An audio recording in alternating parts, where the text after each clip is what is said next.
सोचिए, अगले 25 सालों में भारत की आबादी में ऑस्ट्रेलिया की पूरी आबादी का लगभग 5 गुना जुड़ जाएगा।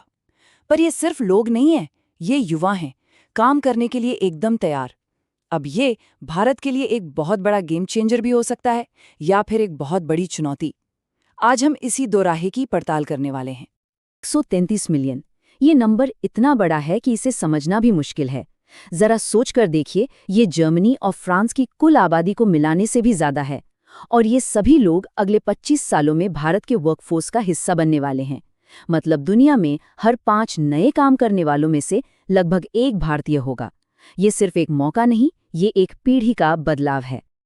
लेकिन इस मौके के साथ एक शर्त भी है, एक डेडलाइन। एक्सपर्ट्स का मानना है कि इस युवा आबादी का फायदा उठाने के लिए हमारे पास सिर्फ 2043 तक का ही वक्त है।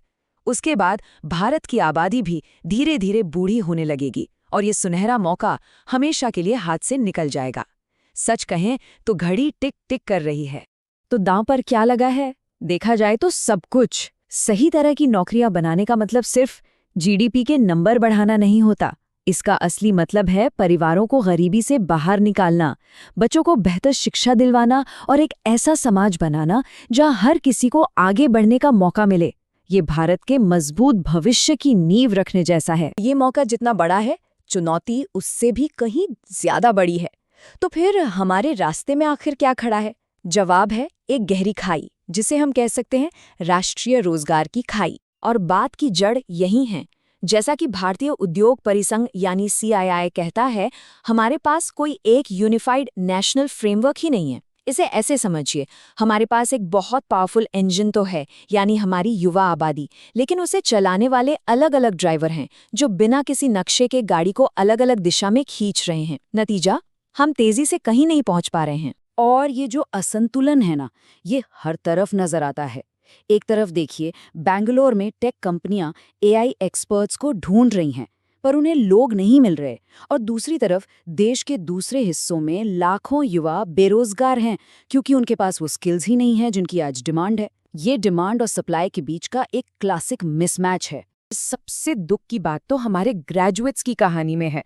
लाखों युवा सालों तक कड़ी मेहनत करते हैं, डिग्री हासिल करते हैं, और फिर उन्हें पता चलता है कि जो कुछ भी उन्होंने सीखा है वो आज के जॉब मार्केट के लिए काफी नहीं है। ये सिर्फ एक स्किल गैप नहीं है, ये लाखों सपनों के टूटने जैसा है।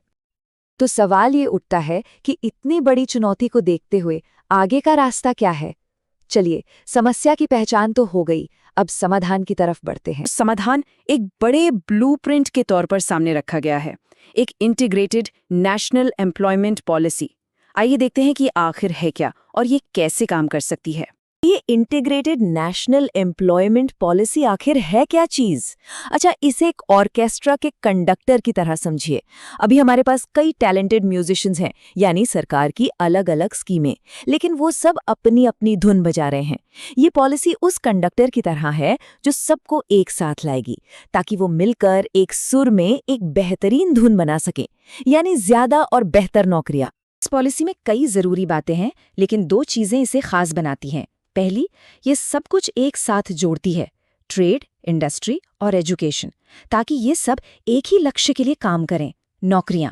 और दूसरी, ये भविष्य के लिए तैयार है, जो AI जैसी नई टेक्नोलॉजी को अपनाती है, उनसे डरती नहीं। ठीक है, तो कागज पर तो ये पॉलिसी बहुत अच्छी लगती है, लेकिन असल में इसे लागू कैसे किया जाएगा? चलिए देखते हैं कि ये योजना किन खास सेक्टर्स पर फोकस करेगी। तो शुरुआत कहाँ से होगी? ये प्लान उन सेक्टर्स पर फोकस करता है जहां कम लागत में सबसे ज्यादा नौकरियां बन सकती हैं। टेक्सटाइल्स, टूरिज्म और एग्रो प्रोसेसिंग जैसे उद्योग लाखों लोगों को काम दे सकते हैं, खासकर ग्रामीण इलाकों में। और हाँ, MSMEs, जो भारत की अर्थव्यवस्था की रीढ़ हैं, वो तो इस स्ट्रैटेजी के केंद्र में रहेंगे ही। फिर आती है गिग इकोनॉमी, जो आजकल जॉब मार्केट में सबसे बड़ा तूफान लेकर आई है। आज लगभग 1.5 करोड़ भारतीय इस सेक्टर में काम करते हैं और अनुमान है कि 2030 तक ये संख्या बढ़कर 9 करोड़ तक पहुंच सकती है। सोचिए, ये 6 गुना की बढ़ोतरी है। ये किसी क्रांति से कम नहीं है।